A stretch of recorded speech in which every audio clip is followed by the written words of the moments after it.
Hey everybody, it's Romania Black. We are on episode 7 of Free Eternal Summer, and I have been in love with this season so far, but last episode was really cool. We had all of Team Iwatobi. They all did great in their individual events. They all have qualified to go on to the final part, hopefully to make it to nationals. And so I'm really, really excited to see what happens. Or maybe this is just a swim meet. Maybe it's not regionals. Let me backtrack there. But it's just the first swim meet.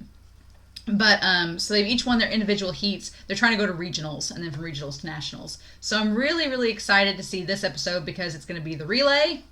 And I've been excited to see a one-on-one confrontation. We had the little, way back in episode 2, we had the little practice relay. And so I'm really curious to see what goes down this episode. The Crouching Start of Revenge. Last episode ended with Sosuke being a little weird and standoffish. Like, he didn't compete in any of the individual events. And Rin made the comment like, okay, you ready for the relay? And he was kind of like, eh. So Sosuke's being a little weird. But I really have loved this season in terms of introducing these new characters, of giving Rin's character growth, giving Mako, Nagisa, Ray especially, and Haru's character a lot of growth as well. I've come to realize I really like Ray in this show. I can relate to Ray a lot, and I love his character and just his over the top dramatic laugh. Like, it's just so it reminds me of I'm also watching Ouran High School Host Club again at the same time. It reminds me of Renge when she like comes out of the spinning thing, just like I'm like, oh, it's great. But in any case, thank you all so much for watching and for checking out these reactions. I am loving Eternal Summer. This season's been great. And we had Revenge in the Medley, episode 8 last season, so we got Crouching Starter Revenge here. So I'm curious to see how this parallels, if at all, with episode 8. Because episode 7 was very different from episode 6 or episode 6 was very different than episode 7 of last season. Like last season, the first track meet ended with Haru just being an emotional wreck, and this episode, it's like everybody's in a much more healthy place. So, in any case, I'm going to quit rambling. We're going to watch episode 7 of Free Eternal Summer. Thank you all so much for watching, and we're going to start the episode here in 5, 4, 3, 2, 1. Let's go.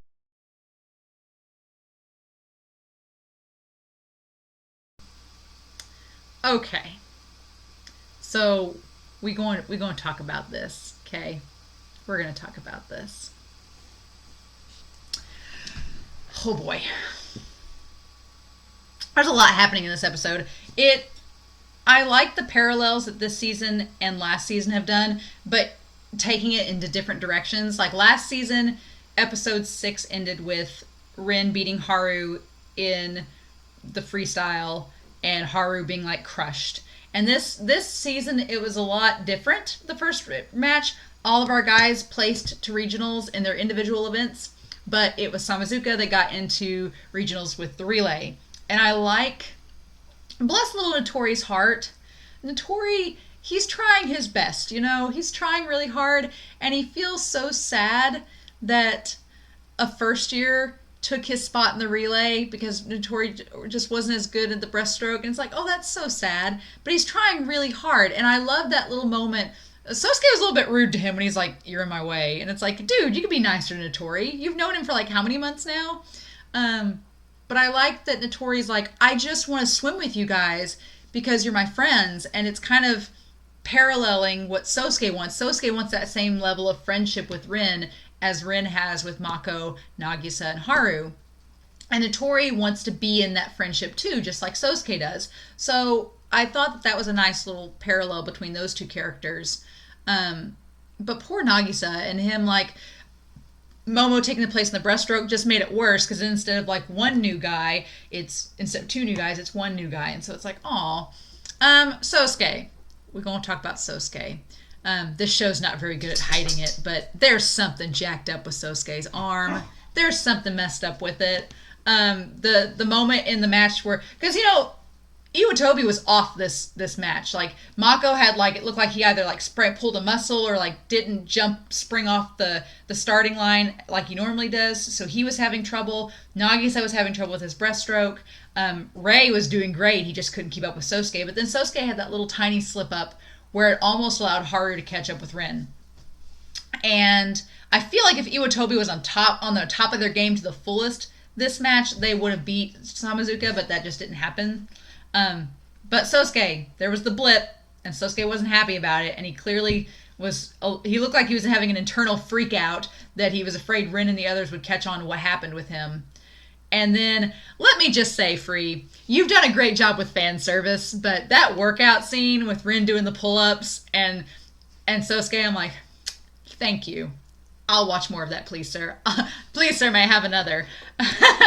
But Sosuke was clearly working his shoulder in that exercise, which I don't know. I've had shoulder issues with working out before, and you're not supposed to do that, I don't think. I think that makes it worse. So maybe he's just trying to hide the fact that he's just trying to make it seem like everything's hunky-dory by doing those exercises when he shouldn't be. I don't know. And then he goes off on his own, which I'm assuming he's going to a doctor's visit. Because when Rin was like, oh, I got into the same academy, I'm scouted by the same university as you, you would think that Sosuke would be like, awesome, me and you, we can be best bros, we can go swim together, and Haru won't be there to get in the way. But he seems more worried about it, and I think that's because he's hurt his arm, and he doesn't want Rin to know that there's a chance it could hinder his ability to swim in the future. I'm just saying. I think that's what it is. Which, I made the comment in the ED that Free has been wonderfully absent of any angst this season. Like, Sosuke's been our source of angst, our resident angst bringer. And there's just something about Free angst. It's just something about this show's version of it that I kind of like. I love the wholesomeness when we get it, but man, when Rin was about to throw down in the woods, I was like, this is what I signed up for in watching Free. I want wholesome Nakama moments, and I want angsty sharks. That's what I've signed up for in watching this show, and it's not let me down yet. But yeah, so we have our characters. They're planning to go to regionals. They're each doing the individual events. Then they're going to be in the relay as well. Samazuka is. I like that there's this rivalry brewing between these two groups. I like that. I like that we get introduced to a few more of Samazuka's academy. We get introduced to Wozumi and then Toru the first year. So I'm like, that's pretty cool.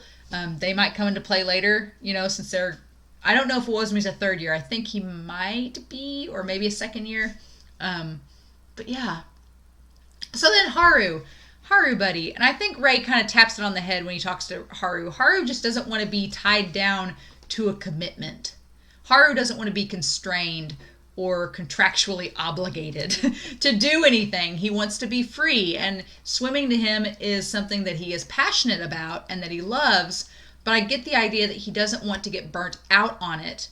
Kind of like what Ray experienced when he went to Australia for middle school. Ray was so gung-ho, like he had to fit and check off these boxes to be successful, and Haru's seen what that did to him when it didn't work out.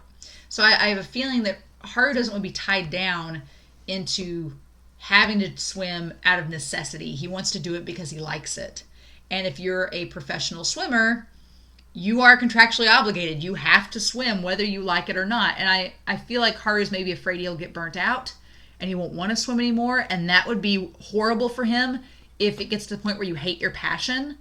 Like, that would be awful. If you hate the thing that you love, that you're passionate about, like, that would be an awful fate. So I think he's afraid of that. But I get the feeling that Mako is also like, dude, you have all of these opportunities, and it would be a shame to waste them when there are others that aren't getting the same opportunities, So I feel like Mako is concerned that Haru's just he's going to be indecisive and not pick anything to do. And Mako's like, And it also might reflect on the fact that Mako doesn't want to know what he wants to do either. But Mako isn't given the luxury of having this scout opportunity, Mako doesn't have that luxury that Haru does. So, there's a lot. And of course, meanwhile, while Haru and Mako and Ray and them are having this existential talk, Ray's just like, I have to beat Haru and do more pull-ups. And so, oh man. Setting up a lot of things with Free and with the next episodes, setting up a lot of things. There's something definitely wrong with Sosuke, and knowing how emotional our shark man is, if he finds out something's wrong with Sosuke, he's probably going to be like, what? Why didn't you tell me? And it makes sense why Sosuke didn't tell him, because we've established Sosuke is like a lone wolf. He is a lone shark all on his own. He doesn't need friends to share these emotions with. And Rei's like, yes, you do. So I'm curious if Go's going to follow Sosuke and figure out where he's going and see what's up. And of course, that's going to get back to Rei. So interesting. We're 7 episodes in. We're halfway through the season. Still no new Iwatobi people. That has me concerned. So I'm wondering if it's going to be a deal where we don't do any more scouting until after regionals. Maybe they do really well at regionals and they get the chance to go to nationals, and that's where they get new recruits to come in. I don't know. But that does worry me, because we're getting little setups of the future of Samazuka. We still have Nitori and Momo, and then this Toru kid. And then I'm assuming Wozmi's a second year maybe, so maybe he'll come back too. So we're getting like little previews of this. The Samazuka team will go on once Rin and Sosuke have graduated. Like, it will keep going. But Iwatobi? I don't know, y'all. I don't know. So I'm curious to know what ends up happening with that. But in any case, this was a really good episode, guys. These last several episodes have been great. I'm loving season 2 so far, and it has me very, very curious what will happen in episode 8. So, I don't know! But in any case, I hope you all enjoyed this reaction. Thank you so much for watching. Please feel free to comment down below. Please, no spoilers. But as always, I hope you all have a wonderful week. Please stay safe, take care, and I'll be back next week with more Free.